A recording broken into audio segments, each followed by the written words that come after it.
So, seeing as I am currently in lockdown, New Zealand is currently in a level 4 lockdown, and it's getting towards the end of the month, I thought I would sit down and talk to you guys about all of the books that I bought in August, seeing as I'm probably not going to be buying any more before the month is over, even though I did just order a copy of Beach Read by Emily Henry. But like, I'm not going to get any books anytime soon, basically, so I thought it would be a good time to kind of wrap up the books that I got this month. I feel like there's quite a lot. I feel like I don't usually like get like this many books consistently every month, but I had like a pretty decent haul last month too, so maybe I buy more books than I realize. These are all the books that I bought in August this month. That's a lot more than I thought I had bought. Oh my goodness. If you follow me on Instagram, you probably have seen, I would say, all of these books already, probably most of them. If you want to go follow me over there, you can do that. Also, if you ever want to see me talk about a book on my channel, read it, show it in a haul or something like that, I have an Amazon wish list. If there's a specific book that you want me to get, tell me and I can add it to my wish list so I can either get it later or someone can send it to me. Because I live in New Zealand, it does kind of take a while for books to get here sometimes. So actually, why don't we talk about all the books that I technically bought back in like June or July off of Book Depository, but didn't arrive until this month. Let's start with one that I've read. I read It Happened One Summer by Tessa Bailey. I want to say in July. It might have been June. If you are looking for some steamy romance reads, I would definitely recommend this one. This follows Piper, and she basically gets sent to her like old family town up in the Pacific Northwest by Washington, where she's kind of just like forced to find herself a little bit. And when she's there, she meets Brendan, who is this widowed, grumpy like sea captain, and they both kind of find each other. They get off on a bit of a wrong foot. It's kind of like an enemies to lovers, but despite their kind of rocky start, they find that they actually, not necessarily that they have a lot in common, but they have this really great connection and they start to really like each other. Obviously it's a romance. I think that this is just top tier romance. So good. Tessa Bailey writes incredible characters. She writes really good steamy scenes. She writes really good emotional romantic relationship developments. Everything about this is like a comfort read for me. The way that I loved this so much, it was just so good. On my phone I have the ebook, and I have literally, I can't even tell you the number of times that I've gone back and just read over my highlighted favorite parts of this book. I cannot wait to reread this with my physical copy and annotate it. Oh my gosh, I can't wait to do that. So glad that I own this. That's honestly usually why I buy books. It's because I've already read an ebook version of them and then I love it so much that I want to own a physical copy. Honestly, not the case with the books that I bought in August. I think It Happened One Summer was the only one that I had read before buying it. All of these other books are ones that I haven't read yet. Well, actually I've already read one of those, and that is People We Meet on Vacation by Emily Henry. I read this the other day and I loved this so much. As I said, I just ordered a copy of Beach Read. I read Beach Read and People We Meet on Vacation in the same day. And okay, I bought People We Meet on Vacation because from what I had heard online, I thought that I was going to like this one more than Beach Read. I thought that this was going to be the Emily Henry read that I would absolutely love, and I did love it, but I loved Beach Read more, and I'm so sad that I didn't buy a physical copy of Beach Read at the same time. Now I have to wait for it. But this People We Meet on Vacation was really good. I gave both of these 5 stars. I just think Beach Read hit me a little bit more, but this was also really sweet. This follows Poppy and Alex, who meet in college and they become like best friends, and every summer they take a vacation together. But we learn right at the start of the book basically that one summer something went down, something happened, and they stopped going on these summer vacations and they kind of stopped seeing each other as well. And so the book like picks off in the present day where they're kind of reconnecting. They plan their first summer vacation together since like in like a few years since the last time when everything kind of went down. And so we follow them meeting up together for the first time, but we also get flashbacks to like all of their summer vacations since the time that they met in college. This is just a really sweet friends to lovers romance. I don't know why Beach Read hits so much better for me. Actually, I do know why, but we'll talk about that another time. But I really love Friends to Lovers as a trope. I feel like it is so underrated, and this is also one of those books where like the guy definitely falls in love with the girl first and he's just like head over heels for her. He'd like do anything for her. Really, really good. I will say I think I liked Alex, the love interest in this book, more than I liked Gus from Beach Read. So yeah, I've already read this, but I hadn't read it before I bought it, but I really thought I was gonna love it, and I did really love it. I'm just also really sad that I didn't get Beach Read. I'm hung up on Beach Read, guys. That book almost gave me a reading hangover. Literally, if I hadn't have picked this up straight after, I probably wouldn't have picked up a book for days because Beach Read just hit so good. Those are the 2 romance books that I got off Book Depository. The rest of the books that I got are all fantasy sci-fi. I went ahead and I bought the Sapphic trifecta of fantasy books that have come out this year. So these are all new releases for anyone who doesn't know what the Sapphic trifecta is. It is The Unbroken by C.L. Clarke, The Jasmine Throne by Tasha Suri, and She Who Became the Sun by Shelley Parker Chan. I've already taken the dust jacket off for this, and I thought I was just being fussy. I mean, it kind of is just me being fussy, and even though this hardback is like beautiful, I think I'm going to either give this away to someone. If anyone wants it, let me know. And I think I'm going to get a paperback copy of She Who Became the Sun, so it matches these two, because I was at the bookstore later in August, we'll talk about it in a second, and I saw the paperback version of She Who Became the Sun, and it was the exact same size as these two, and I don't like how they're different sizes, and I also don't really like hardbacks. I don't like reading hardbacks, they're not my fave, so I actually think I'm going to end up getting rid of this. But like, not the book. I still want to read the book, I just want the paperback version. Could I actually tell you what any of these are about? Honestly, no, not really. I probably couldn't. I can't remember what I read the like summaries for these ages ago. I really wanted to, I'm gonna do a reading vlog for all of these though. I'm pretty sure this is meant to be Mulan meets the Song of Achilles, She Who Became the Sun. I'm pretty sure that's what that's meant to be. Sounds incredible. The Jasmine Throne, trapped by her despotic brother within the crumbling walls of an ancient temple, Princess Malini dreams of vengeance. Meanwhile, maidservant Priya, forced to disavow her power and her birthright because of her past dreams of freedom in a world beset by wild magic and turbulent uprising, their destinies will become irrevocably tangled, and together they will set an empire ablaze.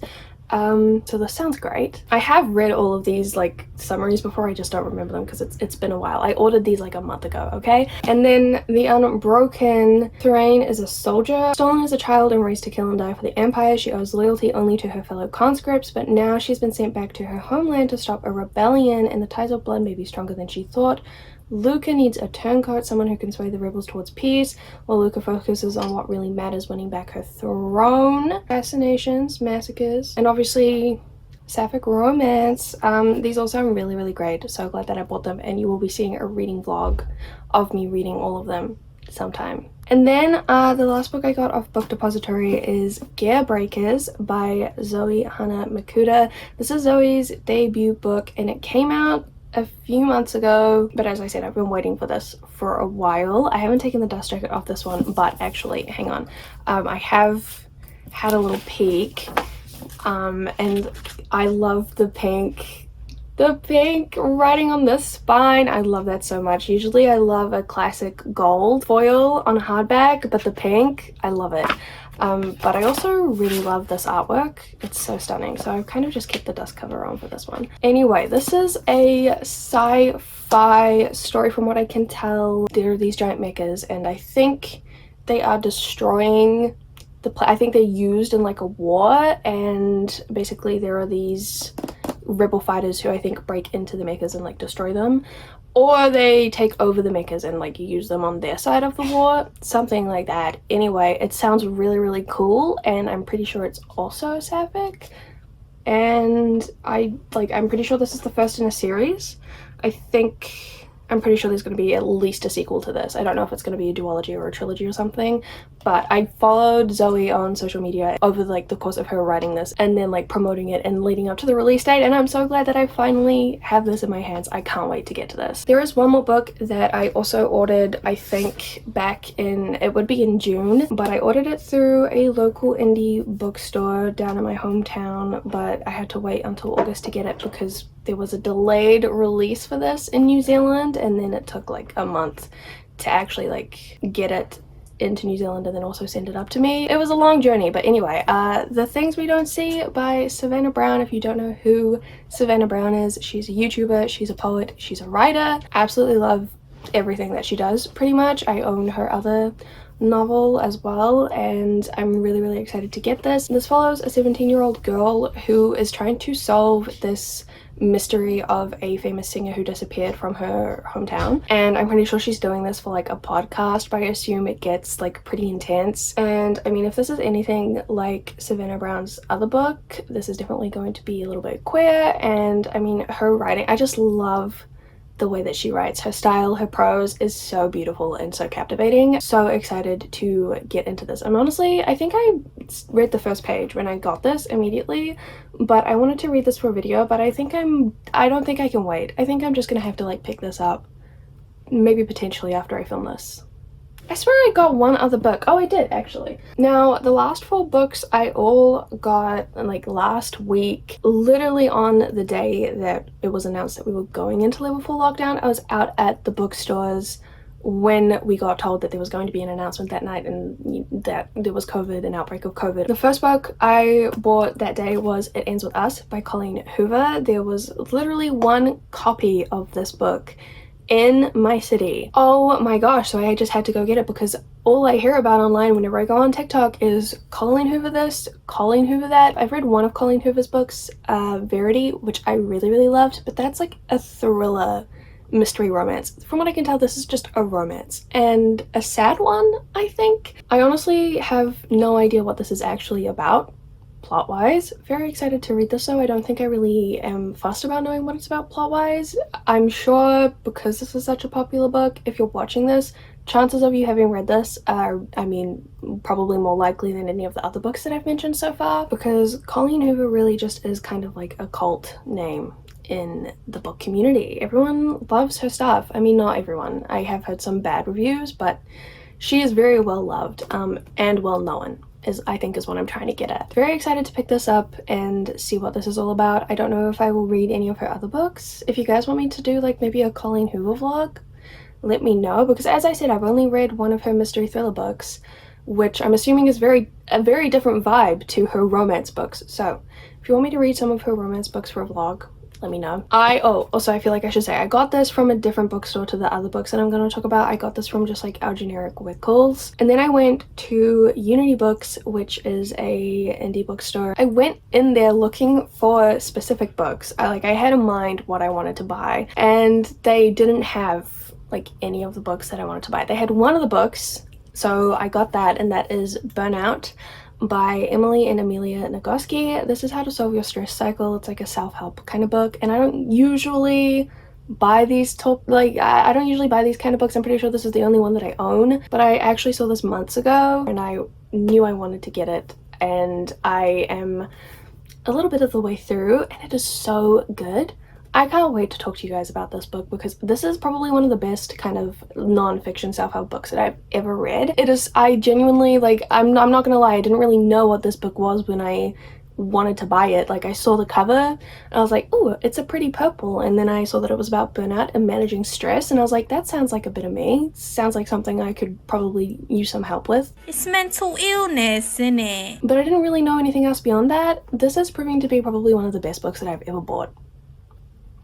It's good. And then kind of randomly I went to go pick up a specific classic, but they didn't have it, and while I was looking I saw Middlemarch by George Eliot. Didn't know it was going to be a brick, but I recently heard someone talking about this, and they basically said it was like Gossip Girl but set in whenever this is set, the olden days. And I mean, I loved Gossip Girl. The reboot was disappointing, so maybe I just want something kind of Gossip Girl-esque that isn't terrible, and I bought this. Also, because this was a classic, even though it's the size of a brick, it was cheap.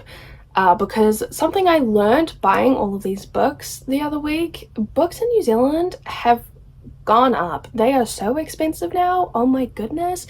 So this was cheap. This was probably the cheapest book that I bought. last week. I don't think I'm going to start this anytime soon, or I think I might start it, but I think it's going to take me a while to get through it. I don't know why. I've kind of been in the mood for like some more sort of classic literature lately.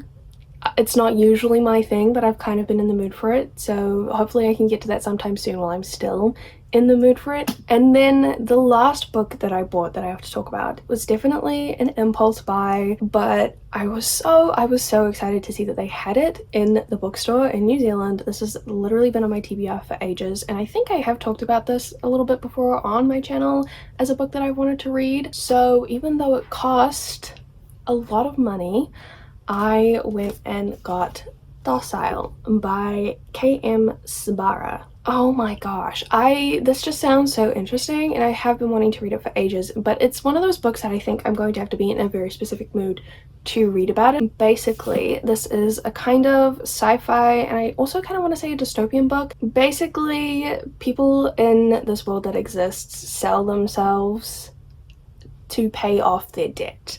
From what I can tell, this is a world and like everyone is in serious major debt, and from what I can tell, it was like the previous generation to the one that we follow. So like it says in the blurb, you sell yourself to pay off your parents' debt. So from what I can tell, if you're born, your parents' debt gets put onto you and then you have to sell yourself to pay off the debt. Oh, and it just sounds so interesting. I feel like there's going to be a lot of really great like social commentary, like obviously in this book, so I want to be in like the right mind to read it, kind of analyze it, and I'm really stoked that I own this now. Honestly, I didn't expect to see this in a New Zealand bookstore. I don't know, sometimes I like see books and I'm like, wow, we have that here. I've said it before and I'll say it again, books are kind of hard to get in New Zealand sometimes, and this was one of those books that I expected to be kind of difficult to get. It feels like a little bit of a rare find, like a bit of a gem, you know? This is probably like the book that I'm most excited to own out of all of these. I feel like that took me ages to talk about all of those because I actually bought a lot more books than I thought I had. To be fair, I didn't buy all of these in August. Some of them just arrived in August. I'm just looking, do I have to, I have to lift the pile up again, don't I? Okay, me and my nice little book stack. I really don't think that I actually go out and buy books that much, but I mean, if I do go out and buy any more books in the near future, which I don't think we will, but if I do, I will take you guys with me. We can do a little book shopping vlog together. But yeah, I feel like we're probably going to be in lockdown for a little bit longer, so I don't think I'll be going out and buying books anytime soon. So this might be my last little book haul for a hot second. I do think I mentioned that I did a little book haul for all the books that I got in July. If you want to watch that, I will leave a link to that video down below. But that is it. I love you guys. Thank you guys so much for watching. I hope you guys are well and staying safe. I will see you guys with another video sometime soon. Bye!